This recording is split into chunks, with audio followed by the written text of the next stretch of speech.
All right, good people. Haha. Greetings, and welcome to Cat's Corner, the podcast. I'm your host, Risikat Okedeyi, and this is the one-on-one series.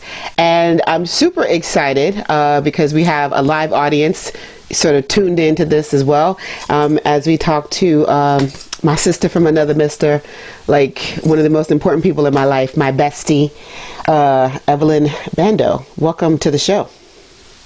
Hi. First of all, let me talk about how fly you look with this lip on. Oh my goodness, that thing is fire. Which one is that?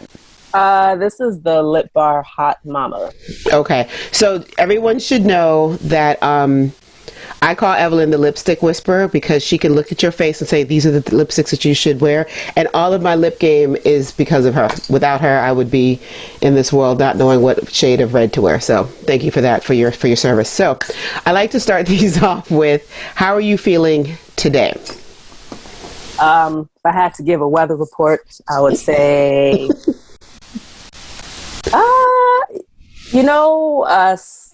how do they say it? Like partly sunny, partly cloudy? Yes. Overcast? Overcast. Sun? Yes. That's how you feeling? Yeah. Okay. You sure? Yeah, I had to think about that because, I don't talk to anyone before like 4 o'clock in the afternoon these days. Right. Okay. Yeah. All right. And where are you right now? Where are you located? Because a lot of people were like, is she in the country? I'm like, yes, she is. Unfortunately. So I... It's okay. I could have got out. I missed my opportunity to escape.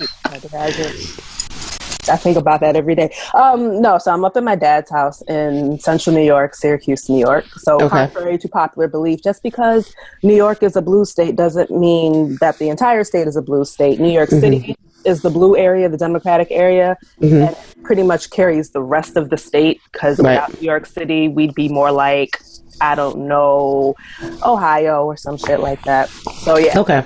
All right. Central New York.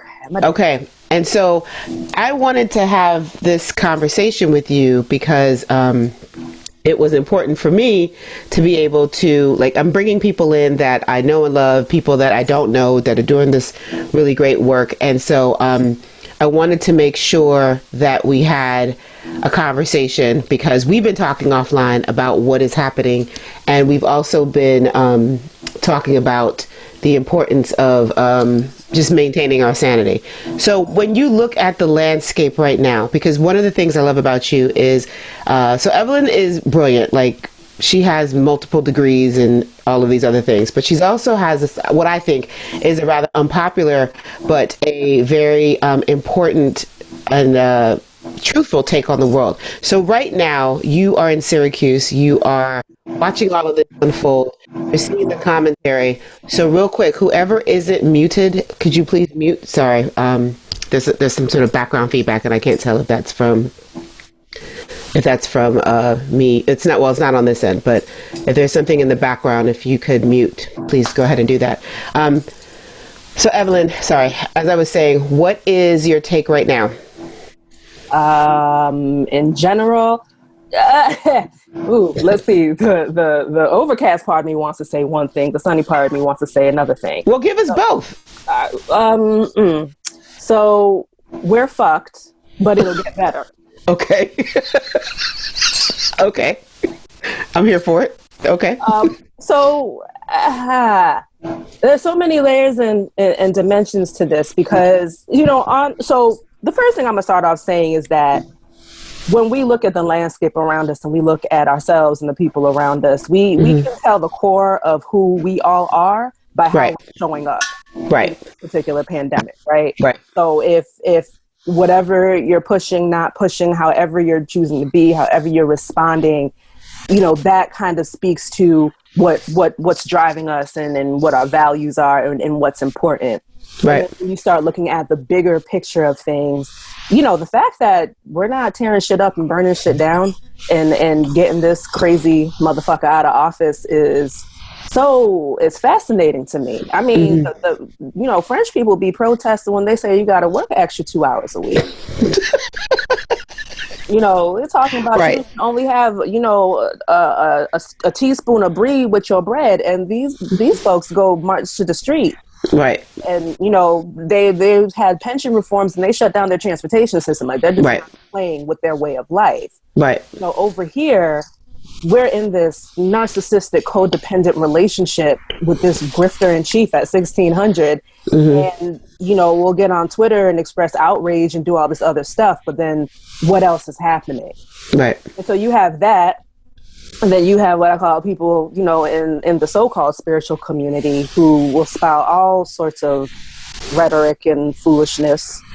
And, you know, I'm just like, and at the end of the day, many are so focused on getting to whatever this fifth dimension shit is, but we all still here. And I'm like, the fifth dimension, like if we're so destination focused and where we're trying to go on our spiritual path, when you're finished, you kind of just die. Right. I mean, because life is about living and growth and all this other type of stuff. So this destination and quest to ascend and evolve, like, people are missing the wisdom that you do that, you have no reason to be on the earth anymore. So you go on to your next dimension. Right. You go on to wherever is home for you. And then there's this, I feel like, and keep in mind, this has only been going on, what, like 6-7 weeks? Something like that. In this country. Right. So it's like, in the United States, yeah. So it's like that the wound is starting to scab over, but we're going to pick it off. And so we're going to have a second wave, and then there's going to be a third wave. And then probably by sometime next year, things will met out to the shifted existence. I don't like that terminology, new normal. I understand why people use it because they're trying to anchor into something. But this notion that we're going back to wherever it was we came, you know, you're deluding yourself. You know, you're deluding yourself if you think that we're going back to the fuck shit that was. We can try, and we're just going to get smacked around again. Right. And God only knows what's going to come. You know, oh, Lord only knows what's going to come. And I don't even say that to be alarmist or anything like that. You know, I'm very much about nature and watching nature and seeing how, like, nature is, you know, where I look to for my spiritual guidance, because that is the most direct connection to the divine or the creator of everything is. Everything we want to know, we can look to nature and kind of get the answer and see the answer within in connection to our creator. And nature just bees, but when there's something in nature that's not supposed to be there or it's causing a problem, nature will just fucking destroy everything. Right. Like, we'll burn this shit to the ground and we'll start again. Right.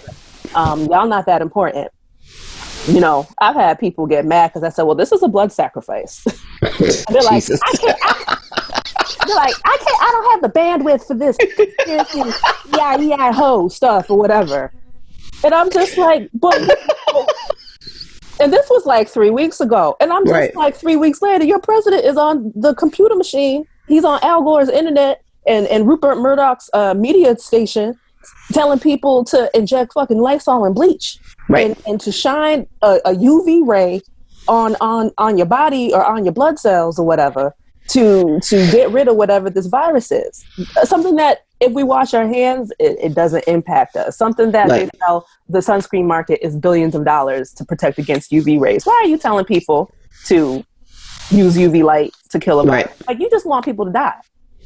And I think the biggest takeaway from this that I think people really have to sit with is that the people in charge, they want people to die. Like, at this point, you just want people to die for whatever reason it is. However you want to do it, you want to thin the herd. Too many people got too much freedom. This internet made things accessible to people. Too many people are making money. Too many people have a voice. There are too many things going on that challenge the status quo, and these people don't like it. Right. They just don't like it. And I think it's unfathomable to a lot of people because people have bought into this American dream, which is a scam and a lie. People have bought into, if you work hard, you're going to see all this stuff. You're going to be able to achieve all this stuff. And yeah, if you uphold the mainstream narrative agenda that exists, yes. If you go down that path, you uphold the white supremacy, you uphold all this shit. Yeah, you might see some stuff. But the minute that you try to step out of that and still try to have some success within this framework, good luck to you. So I think a lot of people, many of us are getting these like wake-up calls. And the wise amongst us are having our come to Jesus moments behind closed doors to get really serious about, so what is it that I'm doing? What is it that I'm here for? Because it's really going to be more when this kind of shifts is complete. We're going to be looking at what does that second life for a lot of us look like. Right. We're not going back. We're not going back. And if my understanding is correct, the economic fallout from this, it's just starting. Like what people aren't getting is that this is just, we are literally at the beginning of whatever this shifting is. Right. People, like, I don't know how you prepare for it other than just accepting, like, we are just beginning. So, you know, with your perspective, you follow systems, you follow trends. You know, anybody who's actually gone on Evelyn Bandoh's Facebook page and looked at some of her posts, you already know that her level of dot connecting is like untouched and unparalleled. How are you actually, so step away from spiritual Evelyn and like critical thinking Evelyn. How is like human in her skin in Syracuse don't want to be, like, how is that Evelyn coping with all of this? Some days better than others. Okay. 2 weeks ago, I ate a personal sheet cake from Wegmans. Jesus. In like 1.5 sittings. I was just like, fuck it. I don't Wait a minute. Okay. I'm sorry. You know them little... Okay. No, because I need you cake is delicious. What do you mean a personal sheet cake? So they have these little tiny, like, sheet cakes like this big. Okay, and she's holding up her hand, and I don't know what this big means. It's like... So, okay, on a sheet cake... It's by 3 or whatever. Okay, all right. It's a little baby celebration cake. And I was like, it's so cute. And it's a Wegmans cake, and Wegmans cake is delicious. And I'm like, I'm in my feelings. Somewhere our friend Shonda Goward is probably clutching her pearls. I just want you to know. Okay, all right. I didn't have the fixings to make my own cake. I don't need to. Right. But I was in the grocery store just shopping for stuff, pissed off because you too close. You're not social distance. You're coughing and you're breathing on me. You talking. You roaming the store like a pack of wolves. Right. And I was like, I'm tired. Today I'm tired. I don't want to feel positive today. I just want to indulge my feelings. And then I woke up in the morning and my body was like, So some days I have my practices. I do my practices. I take my walks. I try to keep things level. And then on some days, I just let myself be in my feelings because it's not even just about what's going on globally. It's also my internal walk. And I'm not freaking out so much about what's happening. The only time I really freak out is when I like watch the news or on social media or whatever. I can't even tolerate a lot of that stuff anymore because it's just so much frenetic energy. I have to unplug from all of it. Right. And, just have days where I don't know what's going on because it's too much energy. Too much. And some days I can look at it, process it, integrate it. So it really depends. And because I was already on this 5-year initiation of just life being fucked up and falling apart in many aspects and having to come into a new awareness,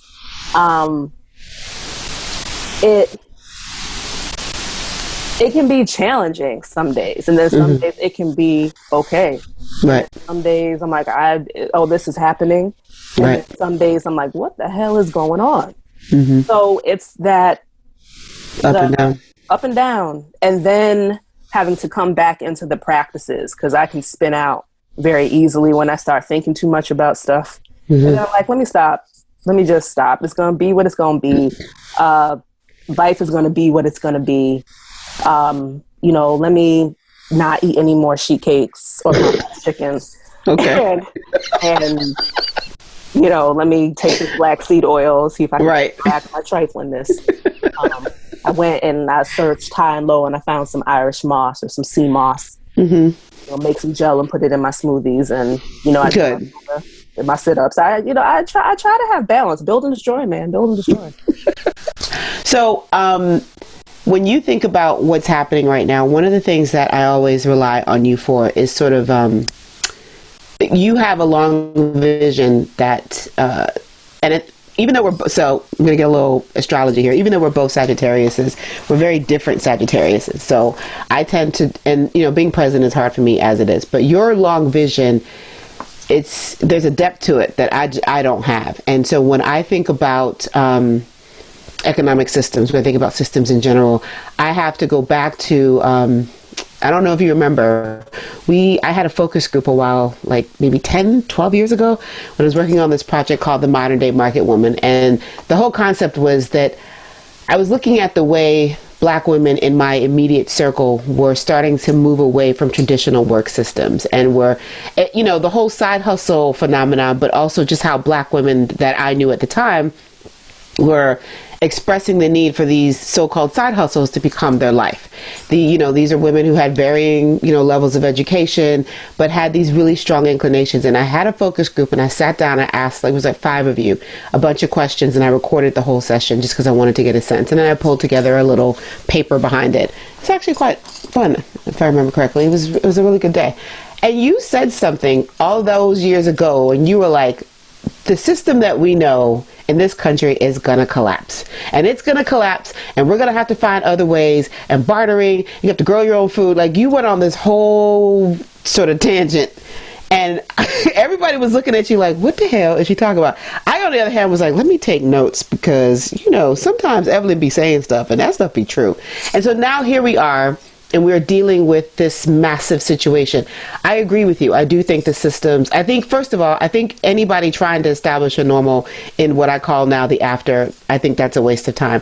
I also think that people who allow themselves to be inquisitive and to explore those questions that they have will find that they will fare better in this time, because they won't be wedded to anybody's specific outcome. But when we think about these systems, do you have suggestions or ideas around not so much how to prepare, but what are some of the things that we should be thinking about, like right now? If it were me, I would think about, what is your right work in the world? Mm-hmm. The first thing, what do you mean by right work? Right work in terms of what is it that what were you called and designed to be? Like, if you abide by the language of having a creator of your understanding, and you abide by the language of purpose and destiny and calling, what were you really put on this earth to do? And are you doing it? Are you living in a way that supports you being who you are? Are you contributing in a way that supports you in being who you are? But even before that, what is your relationship with yourself? Not only is it the self-love thing, but do you like yourself? When you look in the mirror, do you like yourself, even though there may be things that you want to change or improve upon? Do you accept yourself for who and what you are?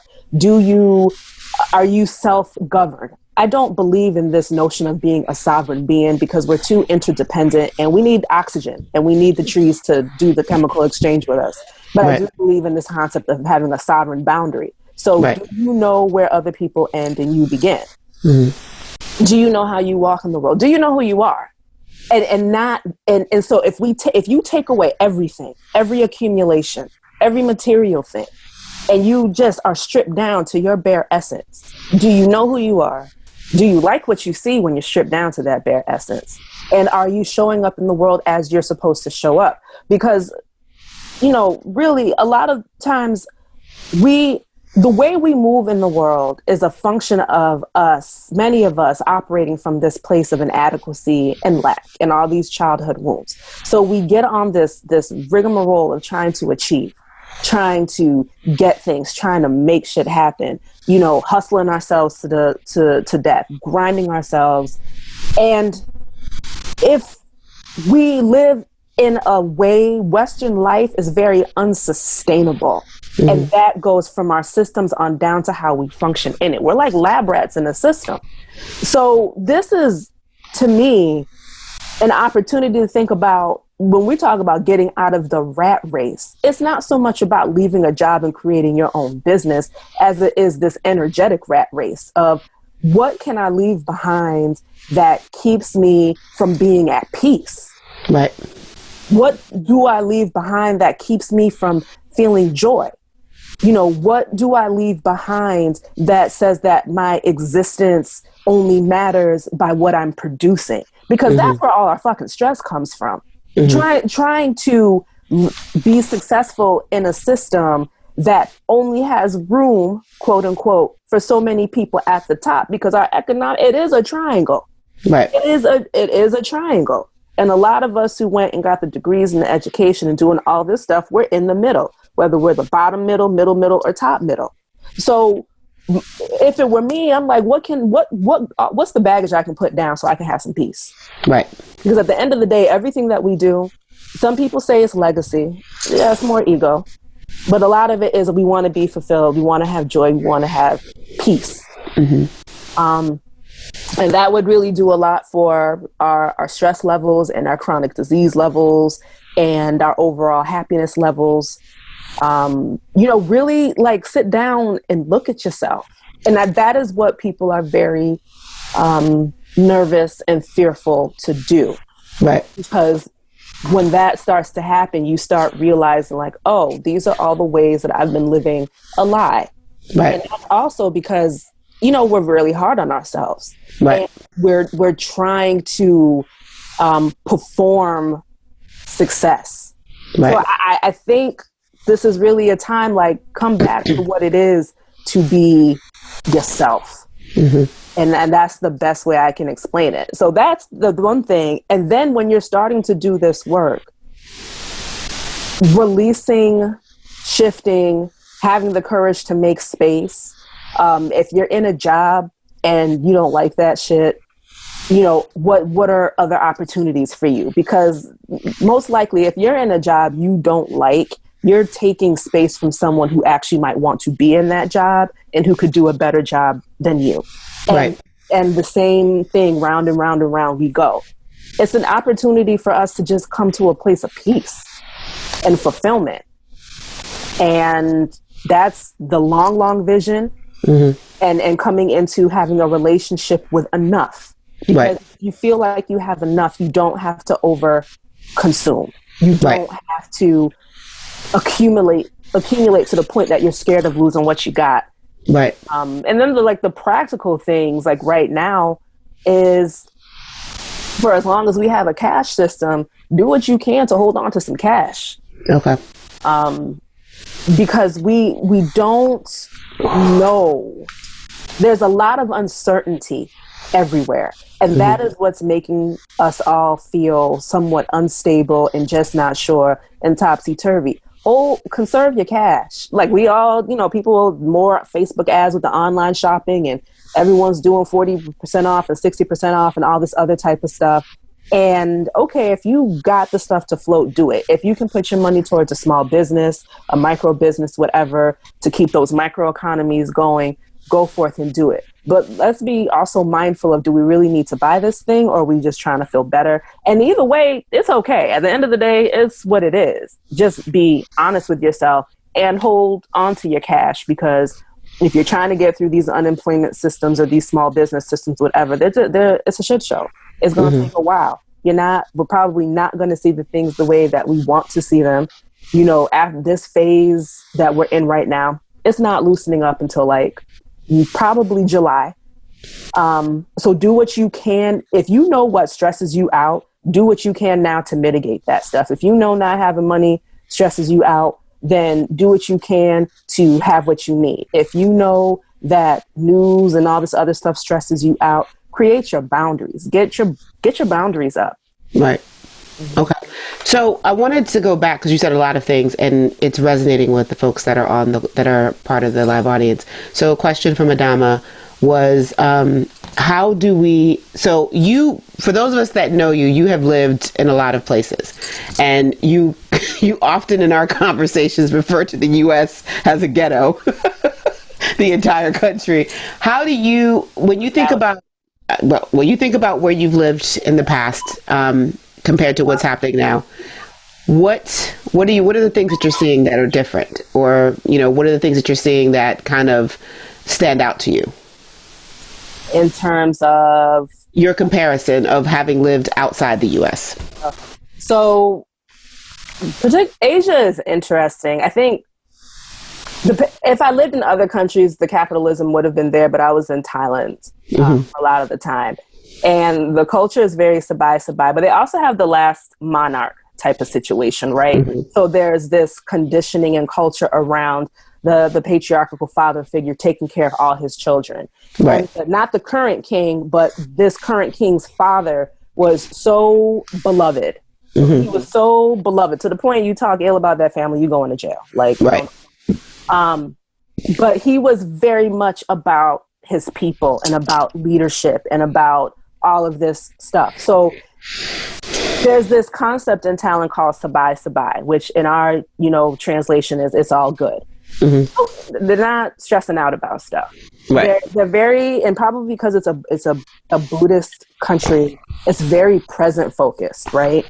In the language, in the Thai language, there isn't even a word for the past or past tense. So if you wanted to say like, oh, I ate something last week, the translation is like, I ate chicken the Wednesday after the other Wednesday or something like that. Right. So there is a very much a present type of situation. It's interesting because when I was there, a lot of Chinese money and investors and things started coming in, and they started buying up a lot of the businesses. So you have Chinese business owners and Thai workers. Thai people are very chill, right? You're not stressing them out about a lot of this shit. They're real chill. I'm gonna do what I need to do, and when it's time to go, I'm going. We go into the little set over here. We get in our tong and our grilled fish and our cards and everything else. We're gonna be with our people and we're gonna chill. Right. We're gonna have a balance between having a good time and not. We're gonna go to the fruit stand and get our vegetables. We're going to get what we need and be good with that. We'll help each other out. It just was a little bit more relaxed. What I did notice as the years progressed, however, as the more external money came into the country, the more foreign fast food interests came into the country, it started shifting and changing. That capitalism started showing up. That big development started showing up.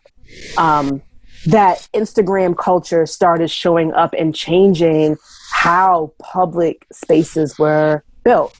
Right. So when that Western influence started showing up, you started seeing markers of that. So yeah, I just feel like the other countries that I've been to that still maintain some of their own ways of being, money wasn't the thing. It's important. Work is important, but it was a means to being able to like go live your life. Whereas here, work is life. So when I say here, I mean the Western aspects. If we're not productive, something is wrong. You a bum bitch or whatever. Or even what is considered productive. I mean, I think even the idea of what is considered productive varies across, countries and nations. When we think about sort of right now and coping and trying to figure things out, I know that you and I are often talking about, this idea of purpose and, what we're doing, why we're doing it. What are you doing as far as, like, some people feel called to produce and create in this time frame? How are you doing in that space? So I was called to just sit down. They were like, Evelyn, they have decided that you need to sit down and do nothing. Yeah, sit down. They're like, you just need to sit back and observe. Take 90 days and observe. Because it goes back to this question of what am I called to produce and who am I called to be? And part of it, again, is I was already going through a transition of how I'm supposed to show up in the world and what my contribution, not so much my work, but my contribution is supposed to look like. And how do I say it? It's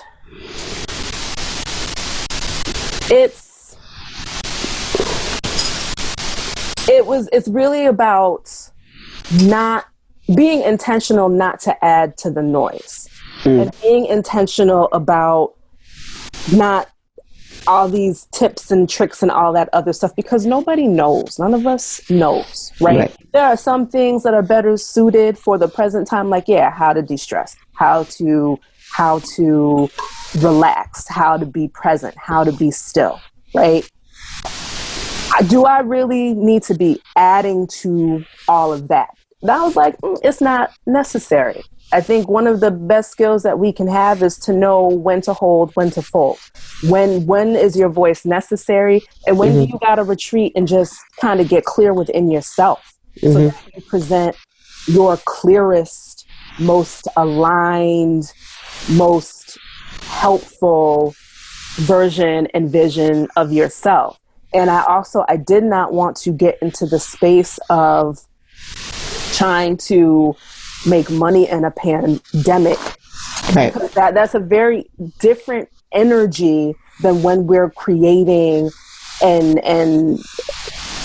the things that we would typically do, if that makes sense, right? Because it comes back to this alignment. It's really important that whatever I produce, whatever I put out there is in alignment with the highest vision for my walk that I can see at this point. Because that is where that real prosperity and abundance comes from. Because if you create something in reaction to this or in response to this, at some point the conditions change, and then what? I'm not saying that's right or that's wrong or it's whatever. I'm saying it's something to consider. Right. And from that spiritual dimension, because of the spiritual nature of the work, I am doing my best to not create more karma for myself. Because I swear to God, I'm not coming back. Here you go. This is my last lifetime. This is my last lifetime. I'm not coming back. I'm not coming back. And from the bigger, broader picture of our evolution, our individual journeys as humans, as souls having this human experience, we if we're giving too much information to people, we can actually take them off their path. That's real. If we're giving too much information to people, to all the shortcuts and this, that, and the third, we're keeping people from getting whatever lessons and learnings they need to get. And that creates karma for them. Additional karma for you. I feel. Because we're not giving people the enough information to go back and do their inner work, to do what needs to be done. Right. So for me, I'm just very mindful of, is it going to be helpful? Is it going to hurt? Is it going to harm? Is it going to have people chasing their tails? And that's a decision that everyone has to make for themselves. And that is a decision that everyone has to make in accordance to their relationship with money as well. And the reality of whatever their financial situation is. Right. I don't like to make money in a frenetic way, because that shit always bounces back and reverberates and just causes problems for me. Right. I don't know about anybody else. So it gets me thinking, because I get this question a lot. And what's interesting is that I do believe this is a time for us to sit still. Even when I was trying to decide whether or not to do this series, the reason I decided to do it was because I thought about it and it wouldn't let me sleep. It was like, you have to do this. Go ahead, shine a light on these people that you think are brilliant. Have these conversations, because who knows, somebody might need to hear what's being said. And so one of the questions that I want to ask you, because I get this a lot, especially lately, how do you know which voice to listen to? It is that quiet voice, like in the pit of your gut. And your heart is like, It's so quiet and it's so subtle and it's so persistent.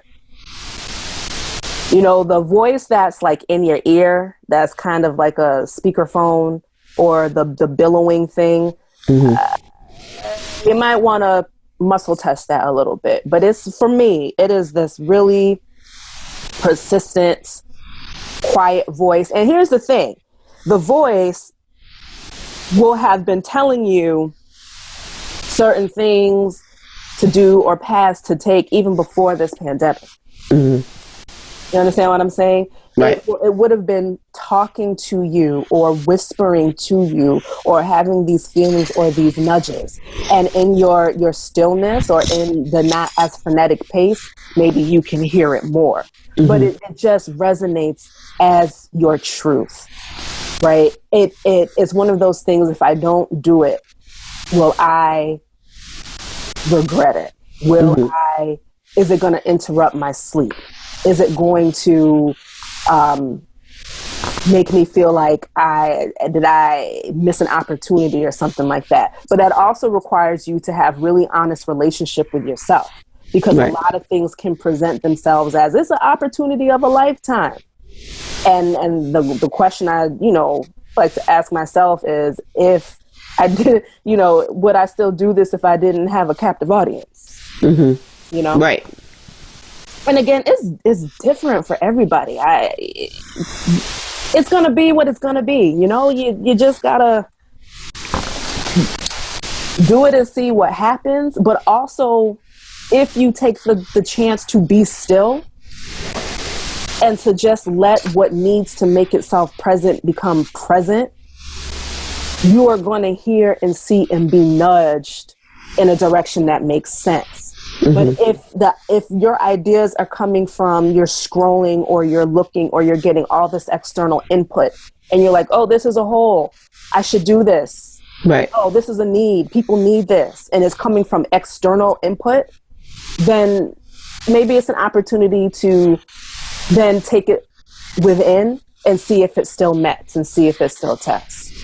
So Adama raised a really good point just in what you just said, and I absolutely agree with her that whole sitting still and listening is possibly why folks want to get back to things, because nobody wants to sit and listen. Nobody really does. Who really wants to be told in that inner space, that job that you've been holding on to for 10 years, that you're better than that. You don't need to be in that space, or, this relationship, there's one of the things that's interesting is that there's been a lot of divorces. Okay. Your face is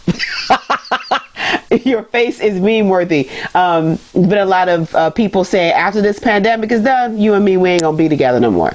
So the divorce rate's about to go up as a result of this. People being forced to partners. Yeah. I mean, and that's the thing. I do think that there is something to be said about what being forced to sit still actually does. And the other thing I think is worth mentioning, or at least exploring, is in a lot of ways, for those of us who don't do the work, a lot of us that in our space have done the work. Wendy Cherry's on this call. She's done the work. Cheryl's on this call. Adama's on this call. Catherine's on this call. These are women that I know that are doing the work, have done the work, continue to do the work. But if you have never sort of ventured into this space, this can be a very scary time. So do you have some sort of 101 tips for folks who might not be familiar with this space of self-reflection and, evolution and all of that other stuff?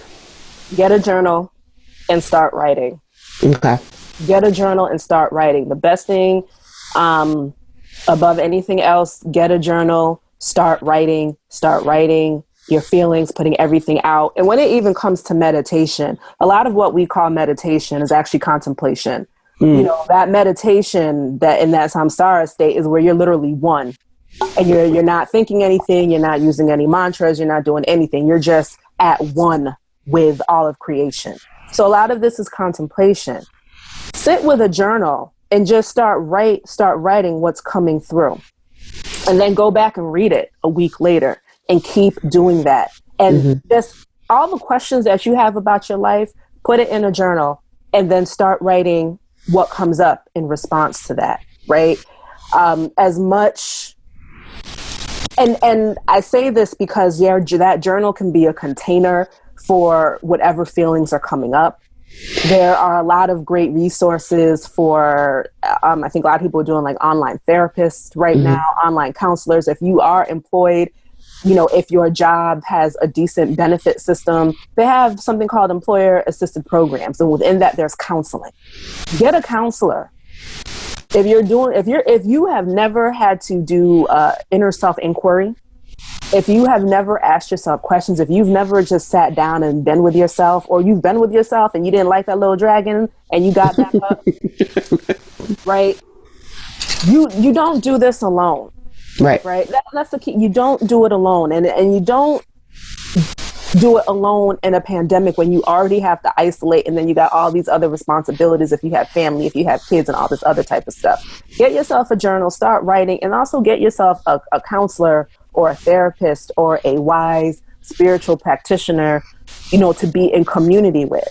And the counselor is going to be your sounding board. There's a non-judgmental sounding board who's going to listen to you, right, and help you reflect and reframe. That spiritual practitioner, if they're really about their shit, they're not giving you any answers. They're going to listen. They're going to give you things to contemplate, and they're going to send you back to do that work. Or they're going to share aspects of their story because they've been there. They're maybe a little bit further along the path, and they can guide you on, okay, this is what's coming up. This is what you need to go back and sit with. The first question that you can put in your journal, if you get one, if you've never done this before, at the top of the page is, who am I? And see what starts to come up. Right. See what starts to resonate.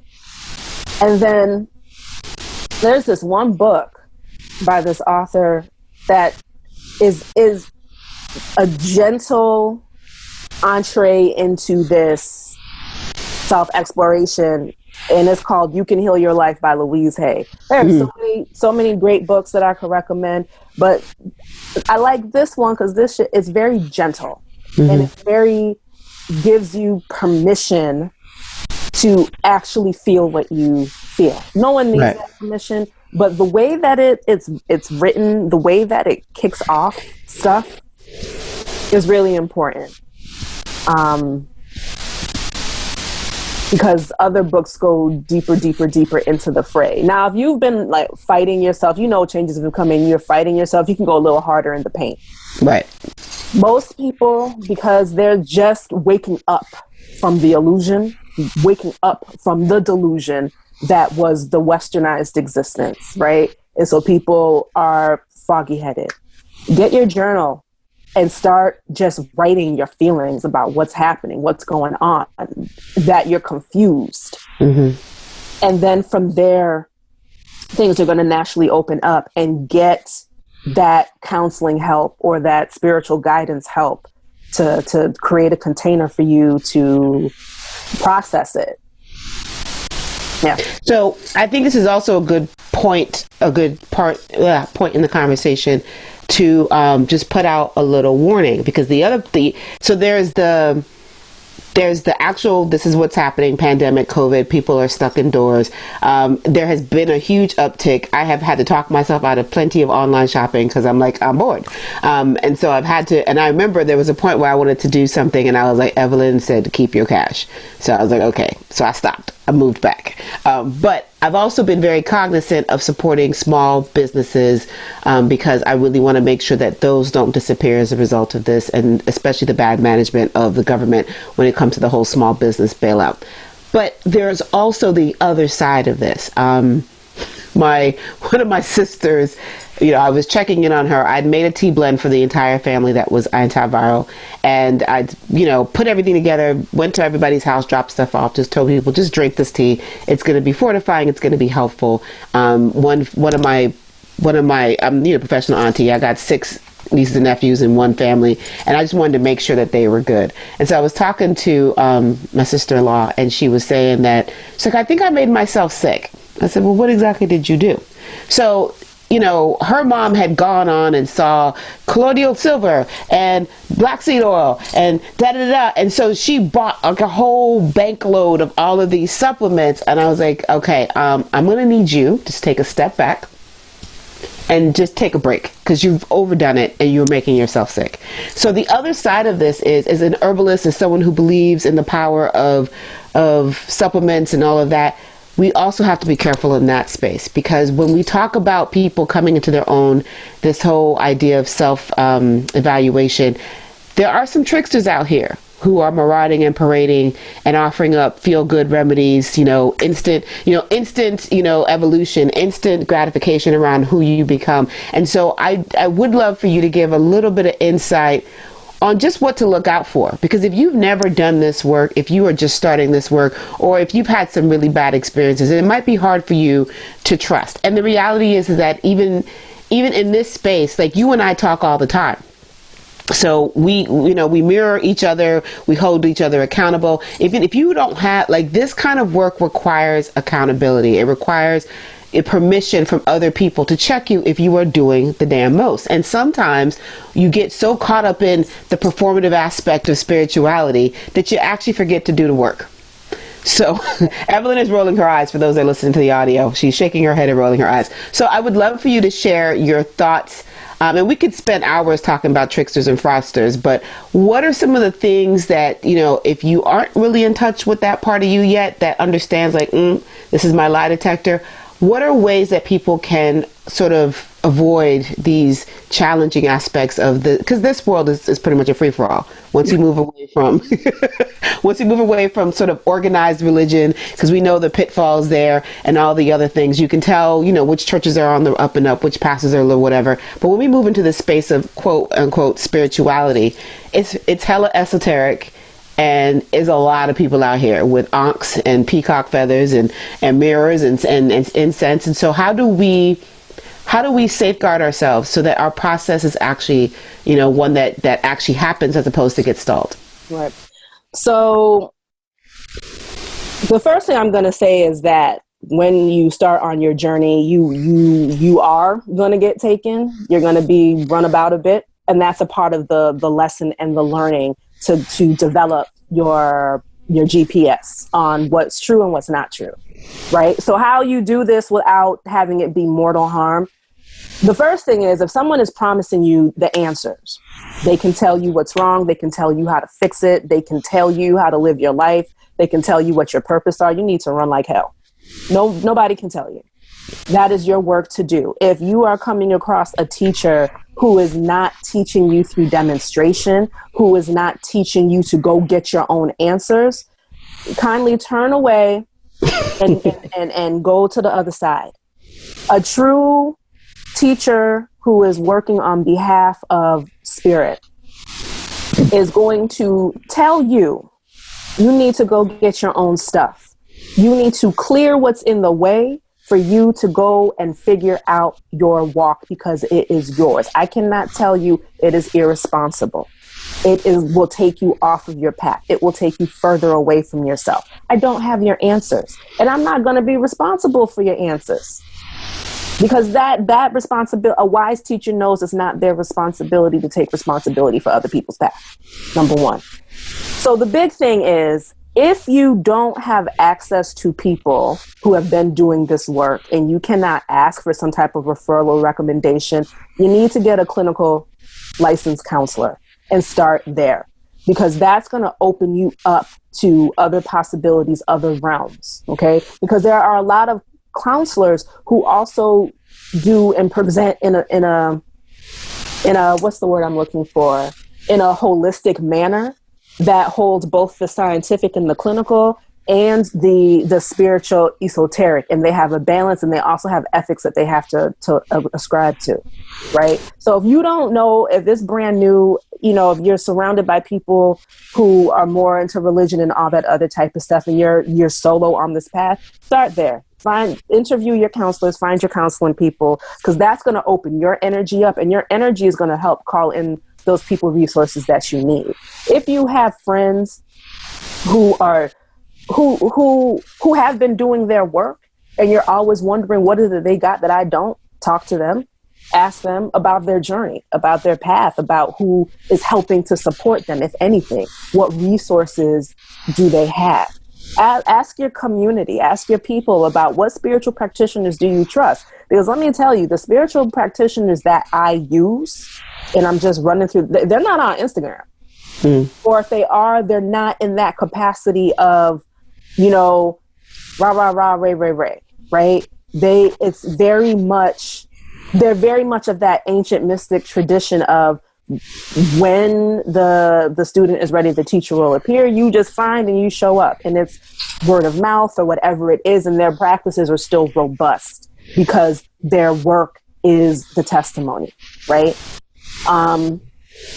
Or pay attention to how people are using social media, right? If they are using their story and telling their story and encouraging you to know yourself and sharing and giving you information, and then also saying, you know, I have, there's, if you want more, there's a support, and the energy is very gentle, right? It's not a pushing on you. It's not a selling you a solution, so to speak, but it's just like, I'm informing you that I'm here and what I do.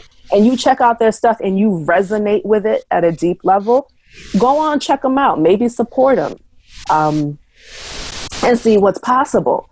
But if you're looking at something on social media or whatever it is, and it seems like it's too good to be true, or it seems like they speak in a very definitive voice, they speak and this is what it is and what it has to be, you might want to look at that with a word of caution, right? If someone is telling you to take a stone like angelite and put it in your vagina, or vagina health, or you know, a yoni egg, you know, if they okay, wait a minute. So you're not a fan of yoni eggs? I'm a fan of the right yoni eggs that are harder, that are as what they need to be on Mohs hardness scale. Because people are telling people to put these chalky ass stones in their vagina. You're literally getting chalk in your pussy. Oh gosh. Okay. Right? We'll be putting an explicit tag on this audio. Go ahead. So rose quartz, yeah. Jade, yes. Because there is science and things to back. There is historical, cultural, anthropological information that backs all this stuff up. And then people that went and taken it too far, and they making, you know, yoni eggs out of every damn stone. Some stones are too soft. Right. The acid within your vaginal canal eats the stone. And so now you're getting a stone that might be poisonous. You know what I'm saying? Yeah. So you got to look at their longevity. You have to look at, are they talking about who their teachers are? Right. Where they're getting their information. Because there's a lot of people who picked up a book and then they had a spiritual awakening. And now they've been called to lead masses. And really wise spiritual teachers, they're going to be somewhat reticent, and they're going to be somewhat, I need to see if you're really ready to do this work. Right. And money isn't going to be their motivation. And a lot of people will not agree with me on that, but I don't care what they say. I am going by the proof of what I've experienced and what I have seen. They are about the work, and the exchange is secondary, and they're still okay because they have a different understanding of abundance and prosperity than, you know, more mainstream spirituality, which is the other extreme of religion, if we really want to get down with it. So yeah, that is what I would recommend. Okay. So what I'm going to do, because we are getting close to the end, is folks have been sending questions via chat, but what I'm going to do now is ask you that are listening during the part of the live audience, feel free to unmute your mic and ask a question if you have one. Let's see.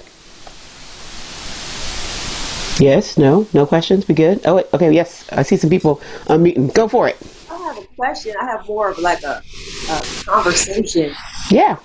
I read Evelyn's stuff all the time, and it's one of those things where you see, and it happens on my page too, depending on what I post. She posts the most informational, educational kind of stuff, and it'd be like 3 people who say anything about it. Same for me. Like I posted, I was in a magazine talking about tips for just keeping calm during this time. But before that, I posted something about Atlanta with a funny meme. About 80 some people. And I posted them within minutes of each other. Minutes. Next one was the tips. Because everybody's saying they stressed out. Everybody putting death all over the internet. And so I want to give you some tips, right, tried and true, because I have had to do them because I have been stressed out. Right. You know, before this happened, just the tips that I use, and then you get like 10 people. Right. And so I see that with Evelyn. And, you know, when you were talking about some of the money, Adama, I agreed with Adama, must have been last week when you were talking about money. And Adama was like, I hope I can speak this language one day. And I was thinking the same too, because I didn't know what Evelyn was talking about. I have always seen her post that stuff, but I always try to like pay attention because I want a seed planted. So the next time I see something, it'll connect the dot and connect the dot. And so that's how I move. But recently, for me studying health, I was studying esoteric health, indigenous health, but then I also watched what the white man does. So the white mamas and the white people were the ones who were on self-preservation.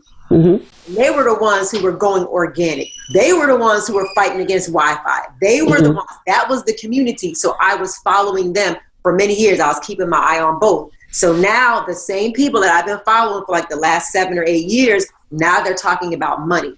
So they had this crisis investing. Did you see that, Evelyn? It's a crisis investing 7-day workshop that they just had. That's sick. And it was all the white men talking amongst each other about money. And so I watched it last year and I got some tips. Some I could implement, some I could not, because I'm not working with whatever they're working with. Right. However, this time I watched it. I tried to watch it again, and it was so over my head. But the one thing I did know is that they said, counter to what you said, when people, Warren Buffett said, when people are in fear, that's when you make your money. Yep. It's so white men don't have a problem with just going and stealing it all, because whatever they have is, whatever their karmic load is or whatever it is, they're going to get it that way. But you just said, and it just made me think about what they said, was you don't want that kind of energy within your money. So how, like, what's the difference? They're out here, they were talking so high level, it gave me a headache that I had to back away from them because it was giving me a stomach ache. So here's the thing. When we're talking, so I want to thank you for your question, Wendy. Go for it. Yes, thank you. So I am not a capitalist. I have had to let that shit go, honestly. And I can talk high level about it because my entire career, 20 years, was finance, economic development, like what my undergrad, grad degrees, all of that stuff.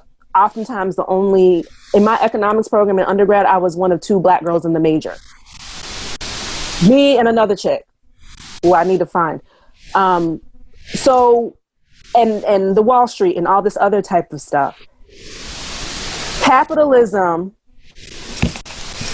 on its head requires exploitation for maximized profit, period, point blank. Yes, we can have conscious capitalism where we're trying to be about people, planet, purpose, and some people choose to do that. But at some point, that even runs out because at the end of the day, the primary motivation is profit, the master is money. And what I had to get clear about for myself was like, oh, I don't believe in that or uphold that, because this is the system that has been used to oppress people that look like me for years. And there's no, in my opinion, making it better, fair, and just. Because what that means is that in order for everyone to have equality and equity and access to what is divinely theirs, that means that there's no such thing as millionaires or billionaires anymore. And people aren't down with that. That's because the entire foundation of America has been manifest destiny and exceptionalism. And no matter how much independence they try to get from the Brits, Great Britain, we are still Great Britain's stepchild. Energetically, we are step-locked with everything that they do. And the fact that they have a monarchy, and their monarchy was created by colonizing a majority of the world. The reason why we all speak English, is because of that. The reason why America exists is because of resistance to the British monarchy. And these people wanted to be free to do whatever the hell they wanted to do and brought their foolishness with them, right? So the entire economic system of the United States is rooted in the bloods and wounds of Black and brown people. That is entrenched. So when you have a system that is able to maximize profit by maximizing suffering, what you can't fix that. You literally have to let it go or dismantle it. So my years of working, I worked in the system. I worked on the system. I worked tangential to the system. I tried to make the system better. And that is not wanted. They don't want to get to the root of the problem, because you get to the root of the problem, that means a lot of these white folk don't have jobs anymore. You get to the root of why Black and brown people around the world are suffering, that means the nonprofit industrial complex is complete, and a lot of these folks don't have jobs and they can't go in and save people, which speaks to where their consciousness is at and what they need to feel whole and complete, right? So when they're talking about crisis investing, Naomi Klein coined this with this phrase, economic shock doctrine, meaning that there is money to be made off of fear. There is money to be made off of disaster, which is why, a lot of theorists will say we create disaster to profit from it, whether you're looking at seeding weather for hurricanes and tornadoes and things like that, whether you're looking at the response to Katrina, whether you're looking at what's going on in Puerto Rico right now with the hurricanes back to back, when you're looking at the pandemic. One of the things I said was how the pandemic came to be is how it came to be. How the virus came to proliferate is how it came to proliferate, okay? But people are going to use this as a way to profit and to make money, and we are seeing it now. They're going to use this to oppress people, put people in pain, so that we are willing to give up things under the guise of getting rid of this war on this invisible enemy. Right. So they're going to talk about what they do to maintain capitalism. This is how you make money in this, right? This is the opportunity to make money. This is the opportunity for you to make your business and to sell these products or to teach people something in exchange for some money, because it's just another market condition. They don't care. People don't care about people. It's just another market condition to make money, because money is the master for a lot of these people. So if you are a capitalist, if you uphold the system of capitalism and everything that it stands for, then yeah, you're going to get down with a lot of this stuff. And it's what it is. But when you really take your path seriously, your spiritual walk seriously, and you are making a choice to be in alignment with the natural world around you, which is what we are here to do, then you in good conscience, you can't do it. It's not, you make a very hard choice. And in the middle of all of that, you do, I'm going to be honest, suffer the consequences of that. Mm-hmm. Because my money looks very different now. My relationship to enough looks very different now. And that wasn't always my choice. Mm-hmm. I have cried about my financial situation. Yep. I've cried miserably. I'm going to get a job. I want to make some money. That conditioning is hard pressed. But in my world, every time I go get a job, the shit dissolves. I don't know what even anyway. Well, I think one of the things that's important to know, though, is, and this is why I think it's important to have accountability partners, like spirit sisters and brothers that you kind of walk the path with. Because I remember those times where you were like, this is some bullshit, I don't want to do this no more, da da da da. And, we would have these real conversations where, because I've said to you, you're one of the most well-traveled people that I know. Like, people who have like jobs and money have not done nearly as much travel as you have. You have lived in other parts of the world. I absolutely am in awe of the way that you live your life. I don't think I've never thought it was less than or lacking in anything, because you have these amazing experiences. You go out into the world and you explore. You're like a true Sagittarius in that way. And so I do think part of what I'm hoping that we can let go of is this notion of what is enough, because that is what is driving a lot of people into the ground. With that being said, I'm going to turn it over to Adama. She has a question. Hey, lady. So Evelyn, that post that Wendy, remember, I don't know if you remember, I was like, I don't know all of what this said, but that. So, real quick, I'm happy to be an honorary Sag. Why do I say honorary Sag? My Sun, my North Node, and Mercury are all in the 9th house. All right now.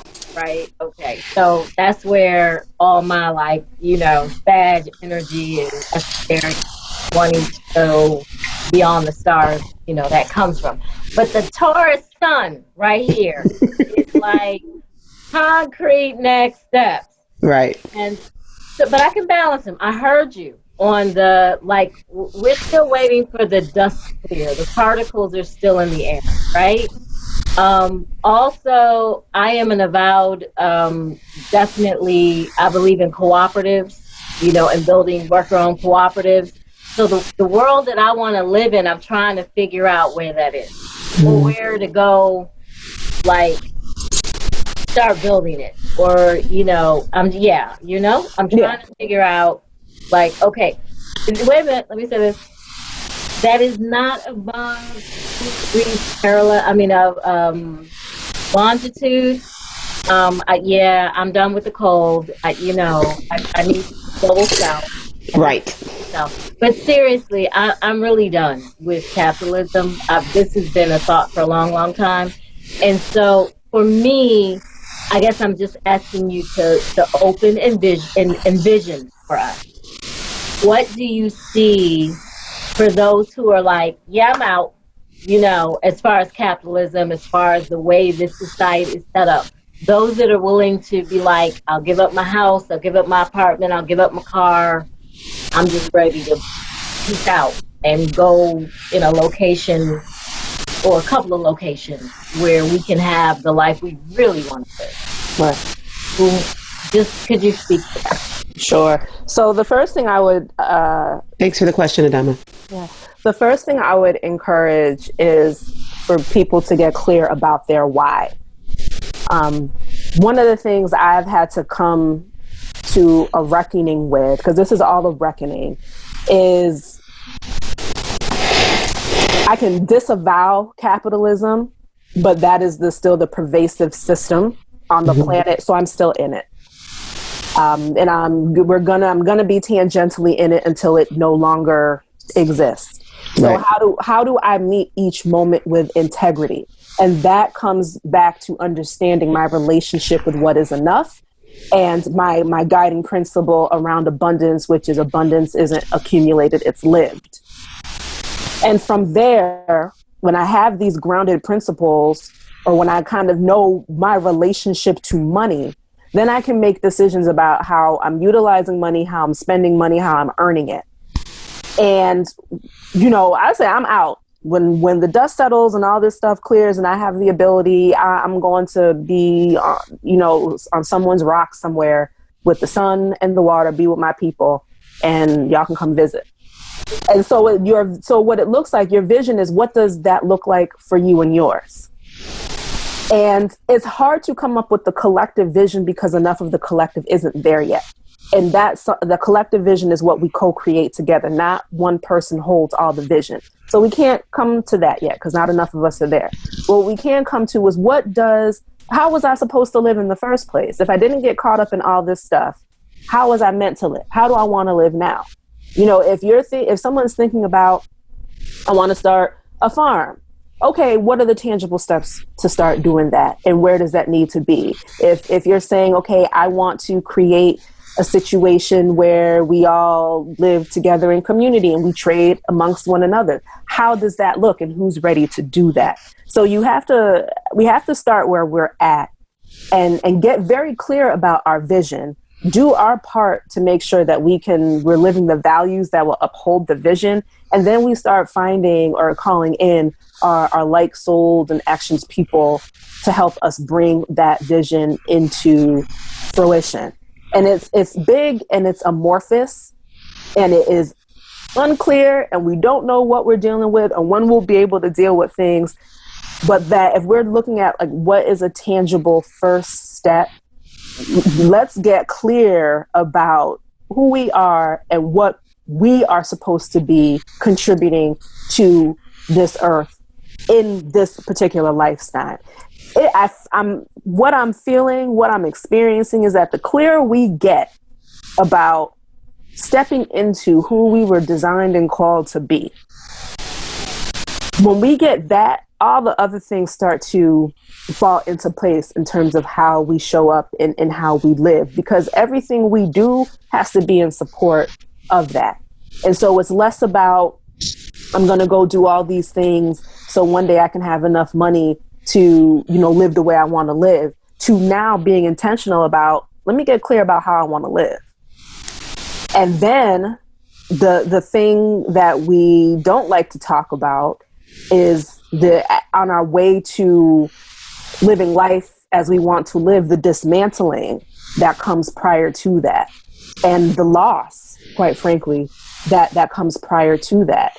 You have to be prepared to lose. You have to be prepared to lose. And when I'm talking lose, physical, material, maybe social, hopefully not physical, you got to prepare for things to go away and have your grief muscle ready.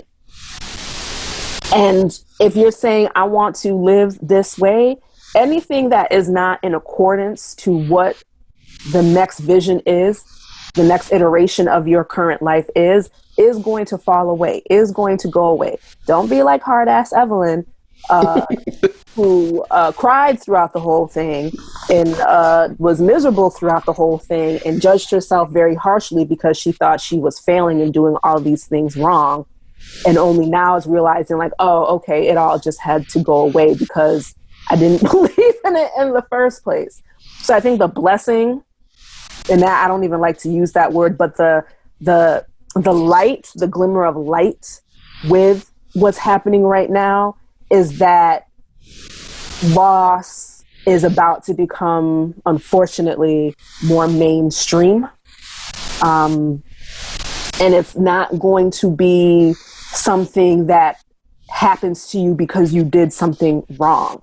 It's just a part of life. And I don't know that enough of us have had that experience and have had to keep going through it. So just know that when we're saying I'm ready for the next, that if you have not done a lot of the release work on your own, a lot of loss is going to come, which is why this time is an opportunity for people to be still, listen, and release what no longer serves you. When people are telling you release what no longer serves you, please listen, because if you don't, that dismantling is going to be that much more challenging. Detach. Step one, detach. Okay. Thank you for that. We are over time, so we're going to bring this to a close. Evelyn Bandoh, you are amazing. Thank you so much for sitting with us. Thank you to all of the audience members that sat in. Hopefully it was something that you found worthwhile. One of the things that I will be doing, we're a little bit behind with the with getting things up. So the audio portion will end up on the Cat's Corner podcast, and then the video version of this whole situation will end up on YouTube. I have asked all of the guests that are slated to be part of this series to also give me a Cash App handle or a PayPal link or something so that we can support these folks. So Evelyn's information will be sent out to all the people that RSVP'd, so you have it, and it will also be in the description boxes of each of the different platforms.